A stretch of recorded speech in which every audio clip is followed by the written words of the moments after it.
offering congratulations tonight to Alice Yarish. Alice is one of those elected to the Marin Hall of Fame, Marin County Hall of Fame, Women's Hall of Fame. We want to be sure we do it exactly right. And certainly you deserve that. If anything, I don't know if this is categorized, but I think it is. But in one of the things I read about you, Alice, you were nominated for Communications and Public Affairs, and for just being loved by so many people. Oh dear. I knew about the other two, but I didn't know about the love. You must feel that surrounding you, don't you? Yeah, every place I go, I'm greeted with such warmth and affection that it really turns me on. Well, let's find out how this all came about. Now, you have, I knew you, of course, professionally as a reporter on the, well, you covered Marin County for the San Francisco Examiner. Yes. And what else? Give us a little rundown. I had two part-time jobs when I wound up. Half part-time for the Examiner and half-time for the Pacific Sun. That's kind of an interesting situation because the Examiner uses only, really traditional journalism, very conformative, whereas the Pacific Sun is a non-conformative paper and wanted more of a literary style. So when I covered one story for both, I had to write them up in these two terribly opposed styles. Wasn't that difficult? Well, it's easier if you're kind of schizophrenic. Yeah, that makes it. You don't have to be crazy, but it helps. Prior to that, you wrote. Well, prior to that, I had for 8 years my own Marin News Bureau, which I covered county government and the courts and highways for 7 Marin weekly newspapers. And before that, I had worked on the Santa Rosa Press Democrat for a year, the Novato Advance for a year, and the San Rafael Independent Journal for 3 years. And before I went to work for this independent journal, I hadn't published a word in any newspaper for 17 years. And I was afraid I couldn't get the job, but I did. But you did. Through the PTA. How the PTA helped you get the job? Well, my little children were in school, so I joined the PTA. And I went to the president, the new president, and I said, I have a good deal of newspaper experience. Would you care to have me be your publicity chairman? And she said, oh, yes, that's the hardest position to fill. Yeah. So I went to work for the PTA, and I published it as if it were the United Nations. I covered it from every meeting, every cake sale, every party. And I sent in so much stuff to the Advance and the IJ that when the Novato IJ reporter stopped, I went and applied for her job to Jack Kramer. And I started telling him all about my education and experience and background. He said, yes, yes, we know all that from your PTA work. We know what you can do. That's a prime example of how one thing can lead to another, though, if you throw yourself and your enthusiasm into it and do it well. And it got me my first full-time job on a daily newspaper. Alice, I want to get back. I was 43, by the way. I was going to get to that a little later, yeah. But you can talk about that now if you want to. We don't have to stick in it. Well, I think that's kind of remarkable that a person who's been a housewife for 7 years and 4 little kids and hasn't worked at this profession for many years, I think it's quite remarkable that a person can, at the age of 43, start a whole new life. It's inspiring. A better life. It's inspiring, really.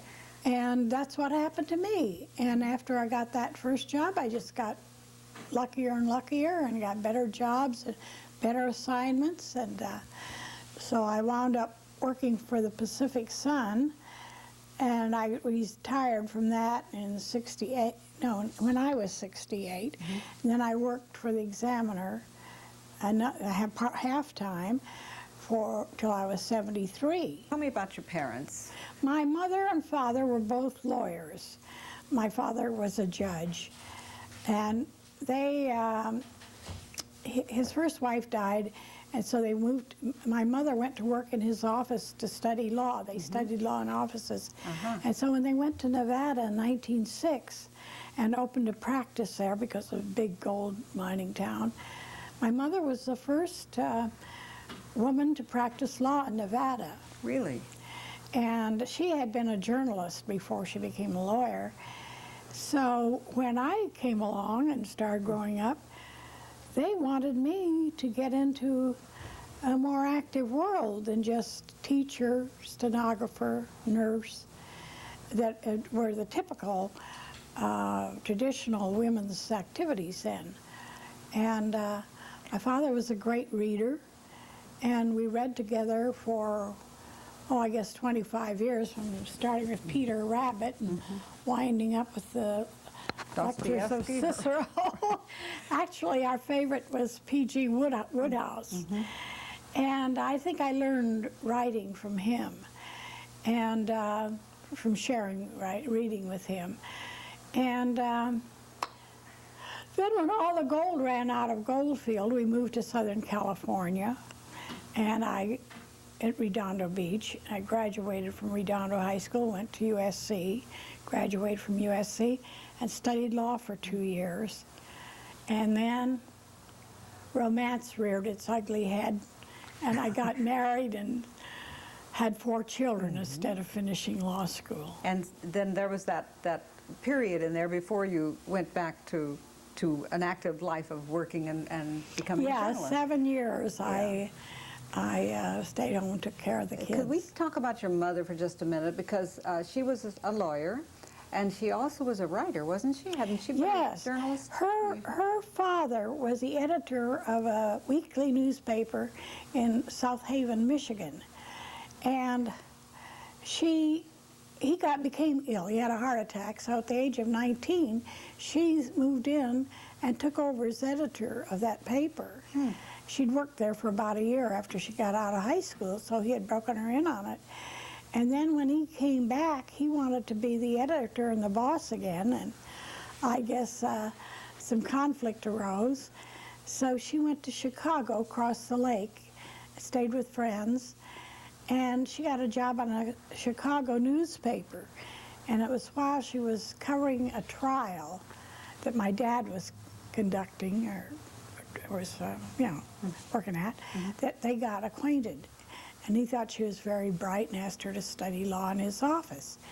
And romance ensued, and they went to Nevada and had me. Yeah. Well, incidentally, I come from a family of 16 attorneys, 4 of whom are judges. When did you come to Marin County? Well, I married in 1942, and then my husband went overseas. And when he got back after a couple of years, he was transferred to Hamlin Air Force Base. And we came here then, and I just loved Marin so much. I'd always liked San Francisco. My mother and I used to go there shopping from Goldfield. But I thought Marin was just a beautiful, wonderful place. I loved the people and the scenery, and loved being near San Francisco, and so I just never wanted to leave. You worked with the Democratic Party for a while, didn't you? Weren't you? Yeah, I was active in the Democratic Party here. I was on the County Central Committee, and I was on the State Central Committee one term. But did you ever think about running yourself or getting involved? Well, I was asked to run for Board of Supervisors many times, and I said I couldn't, because if I lost, I'd cry. And crying makes a girl's eyes puffy. Well, I see all of these things kind of going together in the stories that you seem to have liked the best, and we certainly know you for it. And one of those is San Quentin and the work and things that have happened there. Let's talk about that. Well, my real introduction to San Quentin was through George Jackson. Right. I had covered events at San Quentin for about 5 years before I knew him, and I'd been very friendly with the warden and the warden's office and Jim Park and all those people. And I looked at the beautiful flower gardens, and I saw and heard the men's choir and the chapel, and I thought, oh, this is a really nice place. Then when Jackson was in prison and he was writing his books, someone told me that he was be a very interesting story, and I really should get into him. But you have to have an invitation from the prisoner before you can go and interview them in San Quentin. Right. So his attorney told him about me and sent him the stories I wrote in the Pacific Sun. And so one day I got a letter from George Jackson asking me to come and see him in San Quentin for an interview, pardon me. And so I did. And we had almost immediate rapport. And we had a very interesting conversation. I had been waiting, I had never seen him, and I'd been waiting in a glass cell, glass-coated cell. And it was a visiting day, and all the prisoners, a good number of them who had their families visiting them, were sitting along long benches in this visiting room. And some of the men were holding their children and holding hands across the table with their wives. And all of a sudden I noticed this room just transformed into electricity. Everything seemed to be getting uptight. And I looked, and there was a big, tall, handsome black man coming in the back door and walking this way to this corner and finally walking toward me. And I thought, and everybody was going like this to him, you know. And he was waving like he was a celebrity on the Oscar night. And so when he came, I thought, this must be George Jackson. And so he came in, and he leaned over the table and took my hand and said, Alice, it was very kind of you to come and visit me. And from that moment on, we had a wonderful rapport that lasted long, benefits lasted long after his death, because he left good words about me inside the prison and told him that I could be trusted. Let's see, now you have been very well known. You've won awards like from the San Francisco Press Club and so forth for your exposing of bad things going on in the Marin. Corruption, and right. malfeasance and brutality and planting evidence. In which agency? The Marin Drug Abuse Bureau. Drug Abuse Bureau. Now this was and as a result of my exposure, they were abolished. And so I take full credit. For getting rid of them. But what happened then? Is there a drug abuse council now? Oh, well, you see, there always was a drug abuse program here. Each city had cops that were told, bust drug dealers. And then the county was induced to form a county-wide drug abuse bureau back in about 1968 or something like that, which I thought was a good idea. But then, they'd been in existence, and every year I'd go and tell them, how many arrests did you make, how many convictions did you get, how much hard drugs did you, gather. And they had no answer.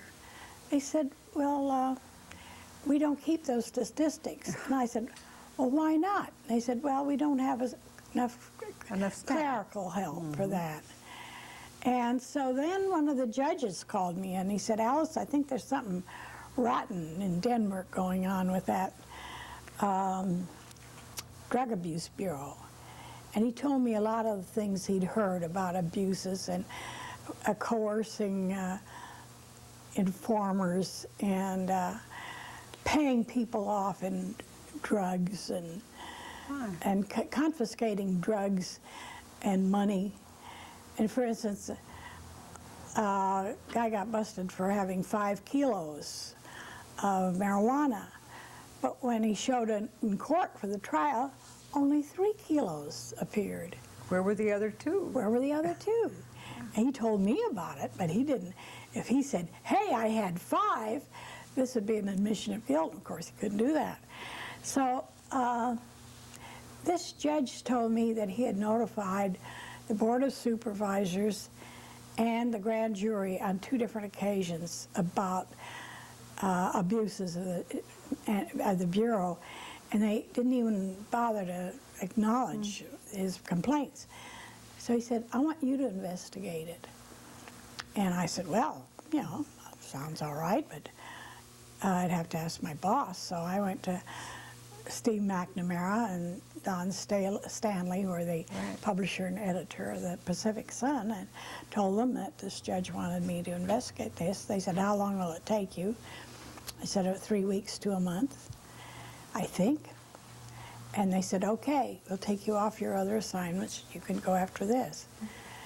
And so I didn't know where to start, you know. I didn't know any drug addicts or pushers. So I started at Open House, which is a drug treatment center. And I told Dr. Roger Smith was in charge. And I told him that this judge had wanted me to investigate it. And he said, good. I want to tell you, this is a disgrace. He said, the cops are even trying to invade the treatment center to pressure these poor people who are trying to break the habit into becoming informers, threatening to take their children away from them and things of that sort. So he said, I will see if I can help you get started with some of these pushers and whatnot that were in the treatment center. And so he put a notice up on the bulletin board that I wanted to talk to people. Not a word. I didn't get a word for 3 days. And finally, at the end of 3 days, I got a telephone call from some guy who had been convicted and was of selling dope and had served a term and was now in the treatment program. He said he wanted to talk to me. So I met with him and talked to him. And after he talked to me, then suddenly the phone started ringing. Everybody else wanted to talk to me then. They all had a story to tell me about abuse from the cops. And I asked him how he happened to call me that first day. He said, well, because my friend, I served time in San Quentin with George Jackson. Don't tell me, not George Jackson again. And he spoke highly of you and said you could be trusted. You have some very definite thoughts on drugs, and I mean, what you would do if you were the drug czar of the United States. What would you do? Because well, you know, we all know the problem is there. In the first place, I would form an international organization. And I would have the countries who are suffering from drug problems, I'd have them go into the producing countries where the drugs are grown, in the Bermuda Triangle and Bolivia and Peru. And I'd buy up, as a government, under a military protection, buy up the crops so that you could pay these growers who their country is dependent on their, it's their livelihood. You could pay them for the crops and also subsidize legal crops for them to be, which could, if they don't have a market for them, be distributed among the third world countries that are starving and whatnot. And they would dispose of them in several different ways. One, they could burn a lot of them. Two, they would distribute them for the medical treatment of terminal patients in intractable pain. That's like cancer. Right. 40 other countries allow that to be given, heroin to be given to them. Then they could set up, they could use some of the drugs for research into addiction and its prevention or cure. And thirdly, they could set up government clinics, government-controlled clinics, where certified addicts in need of their daily dose could be given a dosage at very low, if not cost or free. That would prevent their having to return to resort to crime. Yeah, you covered the hippies. I was reading, you know, and I never did like the word hippies, but you, for some reason, it had no respect whatsoever. But you covered that scene, and you must have felt comfortable there. Very. Everybody says I'm just an old hippie myself. Yeah. Well, one day, Haight-Ashbury was flourishing.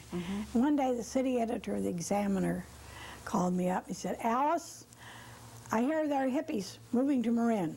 Check it out. Bang. That's all he said. Not where to go or who to look to or anything of that sort. I don't know. So I drove up and down Highway 1 thinking there'd be hippies hitchhiking. But there weren't any that day. Where did you find them? Well, I had an artist friend who was pretty far out, and he gave me the name and telephone number of a hippie named Buddha. Do you remember Buddha? Yes. He was the one that organized that great big Summer of Love in Golden Gate Park. And he's a nice guy, he'll talk to you. So I phoned Buddha and made an appointment to meet him out by the Armory. And I was kind of scared because I'd never seen a hippie before. I thought they'd come out like dope fiends, you know, or drug addicts. But suddenly I was sitting out there in my car waiting for him, and in came a great big station wagon, all painted with flowers and birds and hearts, driven by this bearded man with the long hair. And he had a little kid with him in the front seat. So I thought, well, that's got to be Buddha, because he was giving a concert at the Armory, and it was he. And he took me under his arm, and he introduced me to a lot of hippies. He had meetings with me, he just involved me in the whole hippie scene. And so, yeah. I was once told by a reporter on the Examiner, one of the old-time big stars, I was just a little Cog in the wheel. that I was the first reporter in the Bay Area that wrote any kind words about hippies and got them published. The story you covered that you're the most proud of, would that have been the George Jackson? I think the story I covered that I consider my greatest achievement was getting the Drug Abuse Bureau abolished. Okay. That was a big story. It was a dangerous story. I was scared to death. I told all my family and friends that if anything bad happened to me, to check out the Drug Bureau people. Right. And I never went any place alone at night. I kept my lights on in the house day and night. I locked my tapes and my notes up in safe deposit vault that one of my sons had the key to. I was really scared. Yeah. But there's that element of fearlessness in you, too. You didn't back away from it. And it says here that you write nasty letters to the editor. Well, yes, anybody that needs my advice, the president or Congress or whoever. You get answers? Oh, no. No? My letters to the editor get published. Yeah. One time I wrote a letter to the editor, and I said, it's come to my attention that your columnist, Peter Anderson, referred to me as a nice lady. I'm writing to demand a retraction because I have, worked all my life to be, a hard-boiled old, battle axe. And I'm afraid calling me a nice lady will ruin my bad education, my bad reputation. Bad reputation. It caused me great mental suffering and embarrassment. But so they published that above it. In a little headline, they say, "We take it back." We take it back, Alice. You are not a nice lady. Yeah. What are you these days, Alice? Now, you're 81 years old. You said that, and you don't seem unhappy about that at all. Well, as I said in that story you read about me, my 80th year was the happiest year, the best year of my life. I had so much good stuff happen, including being invited to the Hall of Fame. Right. You had 4 children, didn't you? 3? I have 4 children. 4 children. Yeah, okay. And they're all well and happy? Yes, my sons are all in Marin County. In fact, my youngest son is the chairman of the San Anselmo Planning Commission. And one of my sons, the one I live with, is a landscape contractor. And my other son, my oldest son, is he could be a writer. He's very good, but he's a electrical contractor. And you have grandchildren? Yeah, 7 or 8. 7 or 8. And my daughter lives up in Oregon. She's married and has 3 children. So you're happy with your family. That's Yeah, great. great family.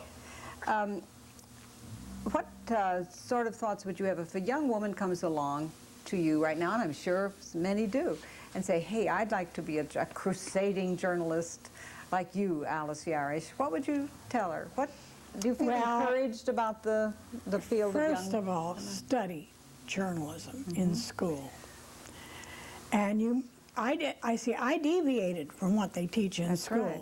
You're not, as you said once, that you're not a textbook journalist. Yeah, but I was frequently invited to speak at journalism classes, in which I explained to the students, I got by without doing this stuff, but you can't. You see, you have to do it until you're old established like I am. Then you can become a maverick. But you've got to, if you're going to stay with journalism, you've got to study it. And one thing a friend and I both think, all journalists who are going to be general assignment, they should all study they should have a course in criminal law.